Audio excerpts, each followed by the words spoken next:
Renaud, toi, tu es un serial entrepreneur. Tu as créé la première néobanque en France pour Bernard Arnault. Alors, votre marketing n'était pas terrible, ça s'appelait The Bank pour ceux qui ont connu. Oui. Et alors, ta dernière aventure, c'est un scale-up d'une start-up qui s'appelle Salva et que tu as monté en 6 mois, 1 an et revendu pour, on peut le dire, c'est dans la presse, pour 50 millions à un institutionnel. Oui, absolument. Si tu peux nous donner quelques secrets de fabrication, ça m'intéresse. Alors d'abord, le concept de Salva, c'était la consommation vient au secours des retraites françaises. Donc c'était le slogan de mon président. Ça plaît aux politiques, ça. Oui, ça plaisait beaucoup aux politiques qui nous ont beaucoup soutenus en disant le problème des retraites, on va l'évacuer grâce à Salva. Derrière cette idée-là, c'était en fait assez simple. Effectivement, c'était l'utilisation donc très novatrice des cartes cadeaux et surtout des commissions que nous avions en tant que distributeurs, rendre l'ensemble de nos commissions sous forme de cashback aux consommateurs à condition que sa cagnotte, il investisse dans un plan d'épargne retraite.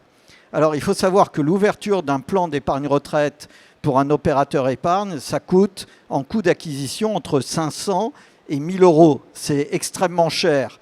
Or là, si vous donnez du cashback et que les gens ne peuvent l'investir que dans un plan d'épargne retraite, vous êtes sûr que pour pas qu'ils perdent l'argent qu'ils ont gagné, ils vont ouvrir leur plan d'épargne retraite. Donc ça permettait effectivement massivement d'ouvrir des plans d'épargne retraite. Donc l'idée était très maligne. C'est une utilisation thématique du cashback.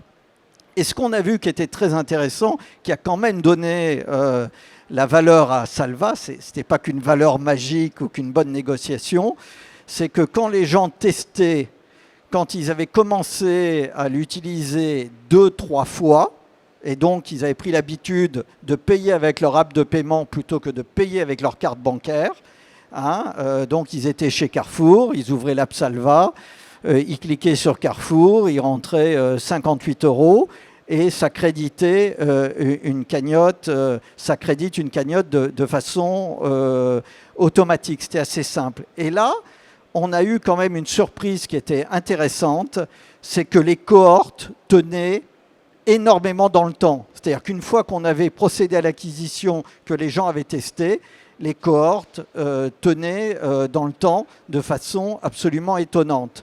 Comme quoi, on s'est rendu compte que fidélisation, on le sait de toute éternité, rime avec capitalisation. Le fait de voir une cagnotte s'incrémenter et puis le fait de voir en plus des taux d'intérêt ensuite sur les plans d'épargne retraite ouverts, eh ben, ça crée une mécanique de dynamisation qui était très forte.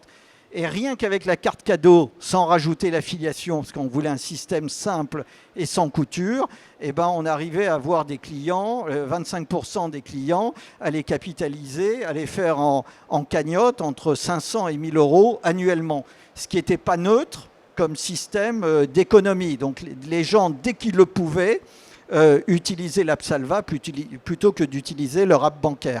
Donc il y avait des fondamentaux extrêmement intéressants à ce cashback thématique qui a permis à un institutionnel, un opérateur épargne, de se doter d'un outil d'acquisition de plans d'épargne retraite et d'abondement des retraites françaises. Et je suis sûr, on a en tête des tas de cashback thématiques qu'on peut inventer demain, qui vont permettre de régler des tas de problèmes. Le cashback est un outil très puissant. Il faut savoir l'utiliser à l'endroit, à l'envers, sur les côtés, en thématique. Voilà. Et il ne faut pas s'en priver. Alors justement, toi qui as une vision 360 de l'écosystème, comment vois-tu la convergence entre cashback, programme de fidélité, les avantages salariaux? Tu m'en as cité une dizaine tout à l'heure. Est-ce que ça va évoluer vers des super apps, des super agents, ou au contraire revenir vers plus de simplicité? Alors ça, c'est très intéressant. J'ai eu la joie d'accompagner une start-up qui s'appelait Payback, parce que comme beaucoup de start-up, elles peuvent avoir des bons concepts, mais ensuite, il faut que se soit bien aligné, fondateur, actionnaire, etc. Mais néanmoins, c'est un peu le même type de système que May, chez Up. On voit évoluer... May qui est une filiale de Up, c'est ça? Oui, c'est une filiale de... Ils ont racheté, mais... Non, ils l'ont pas racheté. Ils l'ont créé. C'est de l'intrapreneuriat. Ils l'ont créé en leur sein. Voilà. Et ça fonctionne très bien. Moi, j'y crois énormément. C'est pour ça qu'on a accompagné cette start-up. C'est-à-dire qu'on a démarré, c'est comme dans le cashback ou la carte cadeau, l'avantage salarié était papier. C'était les fameux tickets restaurants papier. Il y a eu la deuxième génération des avantages salariés qui a été Swile. C'est la carte bancaire et qui est capable de faire du ticket restaurant, de la carte cadeau et autres.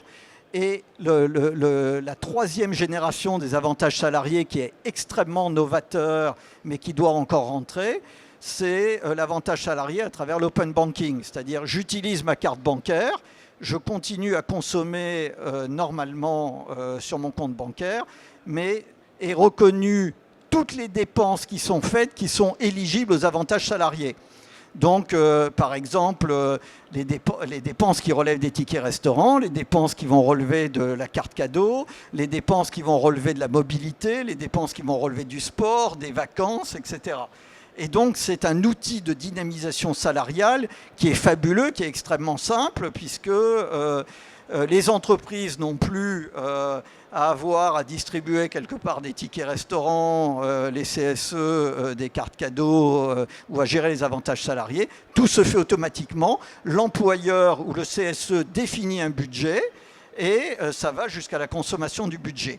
Et là où les systèmes deviennent très très malins, quand vous êtes chez Payback, que en plus de l'avantage salarié, je prends le ticket restaurant, vous achetez une carte cadeau The Fork qui vous donne 7% de rémunération.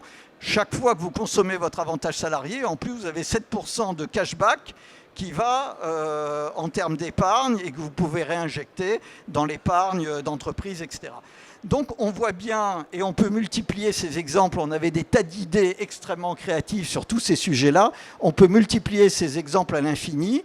C'est pour dire qu'à un moment donné, il y a une convergence de tous ces systèmes. On va vers les super apps. Les super apps qui offrent tous ces services et qui simplifient la vie de tout le monde, c'est absolument génial, à condition que ce soit un parcours client sans couture, que ce soit extrêmement simple, extrêmement lisible, et qu'à un moment donné, la richesse des services que l'on veut offrir ne nuise pas à un parcours client simplissime.